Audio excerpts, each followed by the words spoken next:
सभी कक्षाओं हेतु ये व्याकरण का जो मुख्य टॉपिक है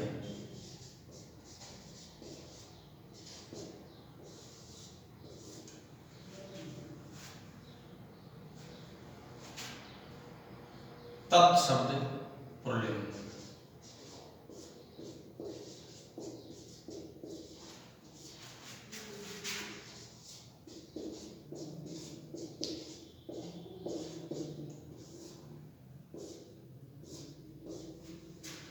इसमें देखिए आप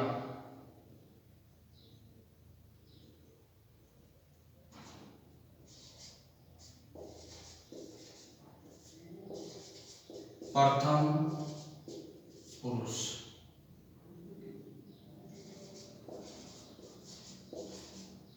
मध्यम पुरुष, उत्तम पुरुष, एक वचन, एक वचनम, द्विवचनम, बहुवचनम,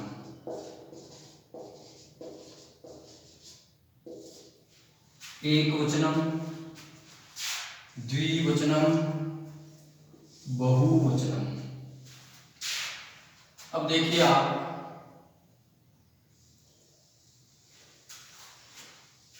तत्शब्द पुल्लिंग में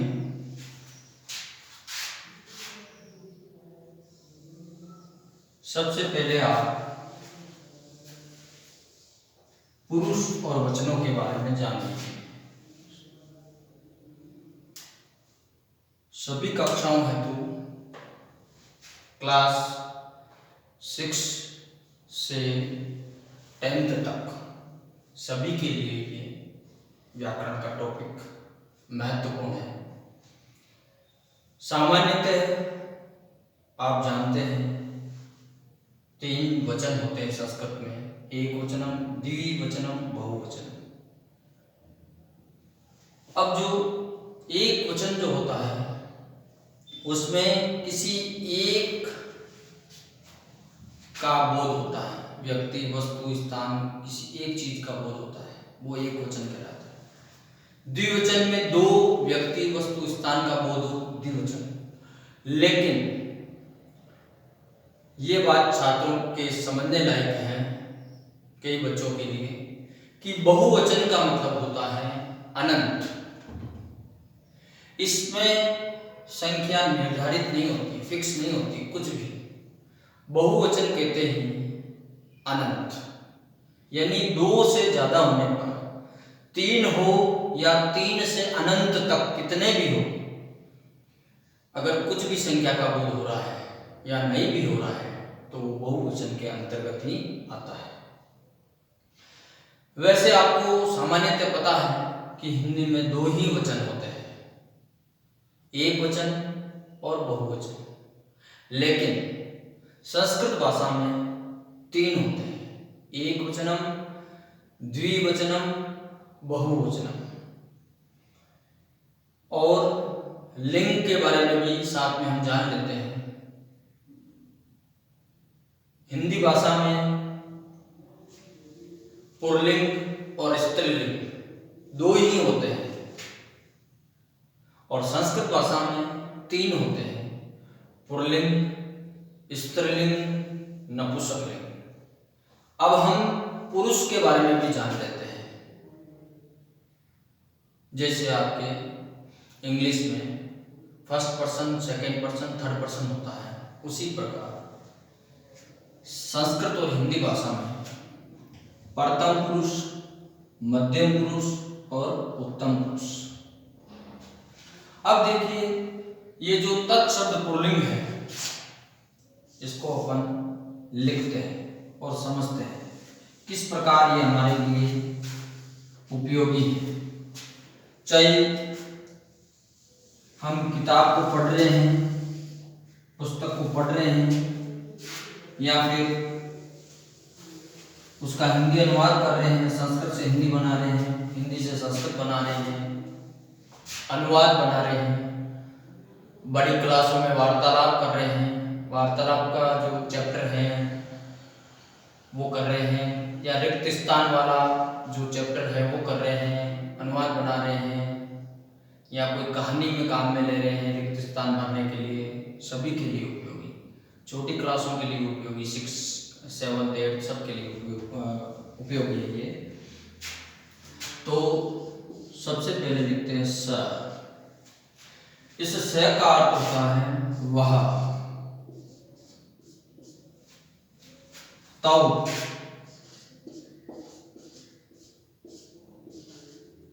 वह दोनों,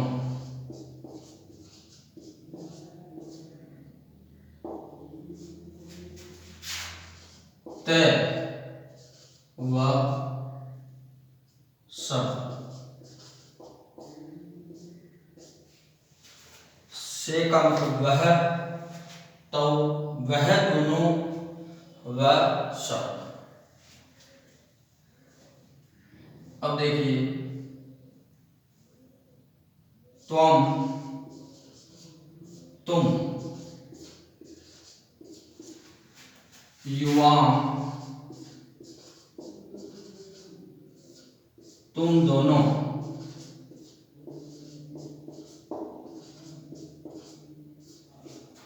यूयम,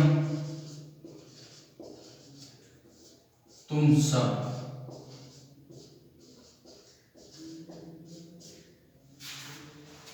अहम, मैं, आवाम, हम दोनों,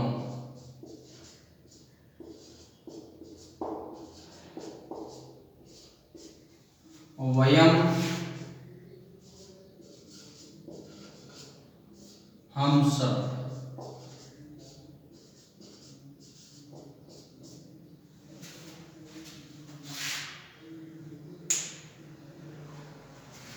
तो सबसे पहले इसको समझना होता है। इसके लिए ये बात समझना है आपको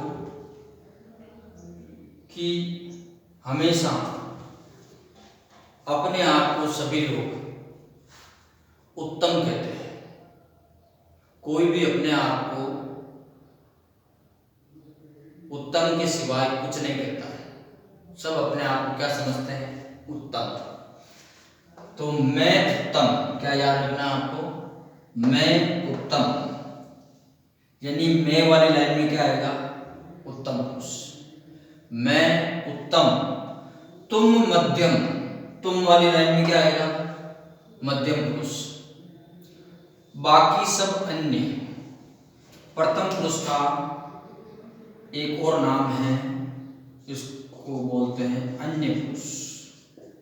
चाहे प्रथम पुरुष को हो या फिर अन्य पुरुष को हो, एक ही बात होती है। मैं उत्तम, तुम मध्यम और बाकी सब अन्य। तो ये कर्ताओं के बारे में है। कर्ता, और कर्ता किसे कहते हैं? स्वतंत्र कर्ता। व्याकरण में सूत्र है स्वतंत्र कर्ता। जो काम को करने में स्वतंत्र हो, किसी भी काम को करने में स्वतंत्र हो, वह कर्ता कहलाता है। तो अब देखिए आप, अभी जो मैंने बताया कि संसार के सारे मैं वाले कर्ता उत्तम पुरुष में आ जाएंगे। मैं उत्तम, ऐसे याद रखने का तरीका है।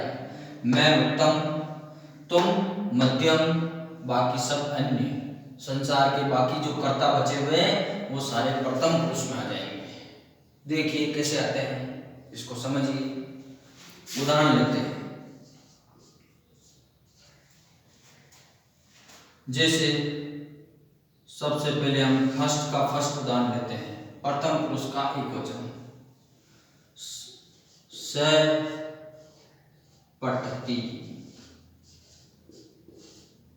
बिल्कुल पहले जो सामान्य उदाहरण है, सरल से सरल उदाहरण है, उनको अपने को समझना है। उसके बाद में आगे बढ़ते रहेंगे। स पठति, वह पढ़ता है। इसकी हिंदी क्या हो गई, नीचे लिख रहा हूं, वह पढ़ता है।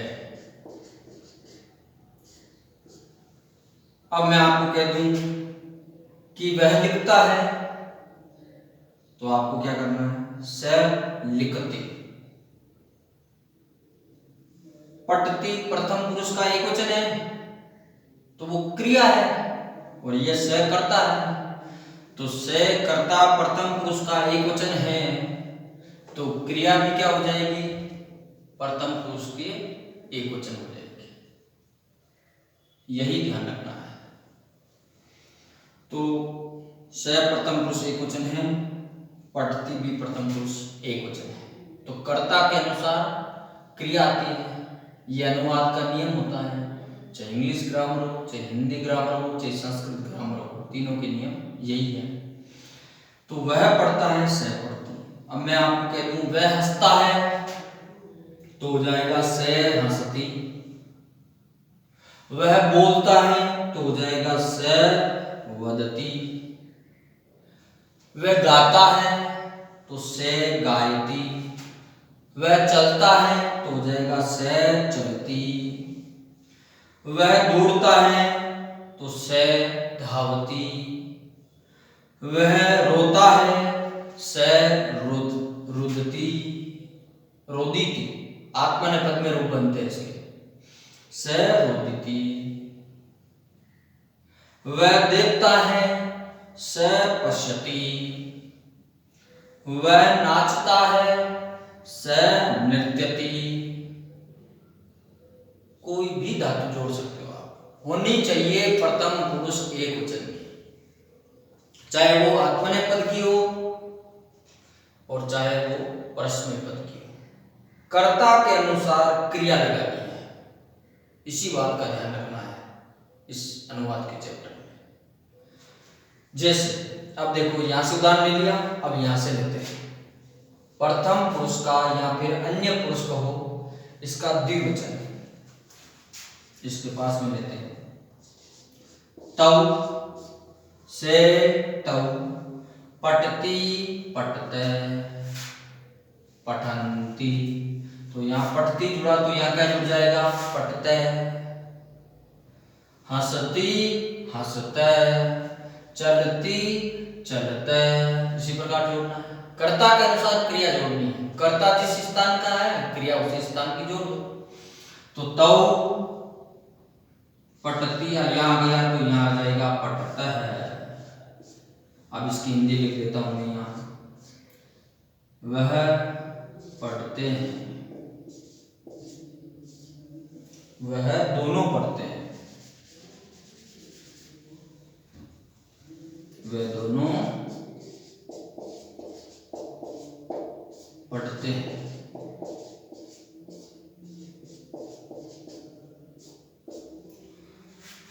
तो पढ़ते हैं की हिंदी हो गई, वह दोनों पढ़ते हैं।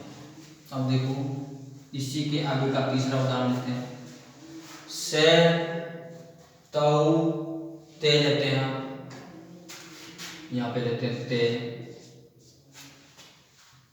तो यहाँ जोड़ा पठती, यहाँ जोड़ा पठते, तो यहाँ जोड़ देंगे पठन्ति।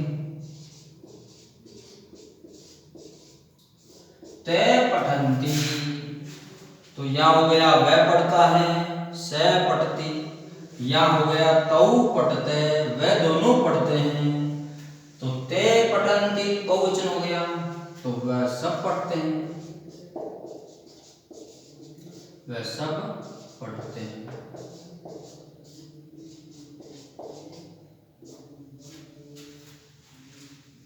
अब चाहे कोई भी संसार की धातु जोड़ दो, कोई भी धातु व्याकरण की, इसी प्रकार होगा।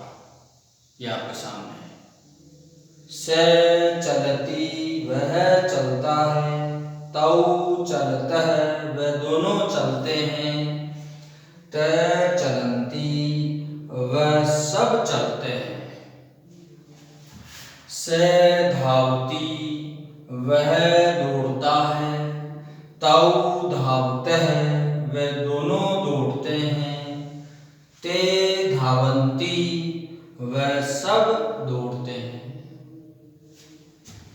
से वदति वह बोलता है, तौ वदतः वे दोनों बोलते हैं, ते वदन्ति वे सब बोलते हैं, से हंसति वह हंसता है, तौ हंसतः वे दोनों हंसते हैं, ते हंसन्ति वह सब हंसते हैं। इसी प्रकार हो जाएगा। इसी प्रकार ही इनमें जोड़ सकते हैं, पठति पठत पठन्ति, तो यहाँ जोड़ दो पठसी मध्यम पुरुष का एक वचन और पठसी भी मध्यम पुरुष का एक वचन। त्वं पठसी तुम पढ़ते हो, त्वं वदसी तुम बोलते हो, त्वं हंससी तुम हंसते हो, त्वं धावसी तुम दौड़ते हो, त्वं नृत्यसी तुम नाचते हो, त्वं पश्यसि तुम देखते हो, त्वं क्रीडसि तुम खेलते हो। इस प्रकार जुड़ जाएगा। धातु तो जोड़नी है और कर्ता के अनुसार जोड़नी है। कर्ता जिस पुरुष और वचन का हो उसी के अनुसार क्रिया को जोड़ देना है। त्वं युवां यूयम् अहम आवां वयम्। वापस देख लीजिए। स तौ ते त्वं युवां यूयम् अहम आवां वयम्। ये आपके ये कहलाता है तत्शब्द पुल्लिंग। आपको इसको इसी हिसाब से समझना है, याद करना है। आपकी सारी बुक है व्याकरण वाली, सभी कक्षाओं की जो बुक्स हैं उन सब में ये चीज़ दी हुई है। उसको और पढ़ना है, वीडियो को भी समझना है, देखना है और इसको याद करना है। यह आपके लिए बहुत उपयोगी है। धन्यवाद।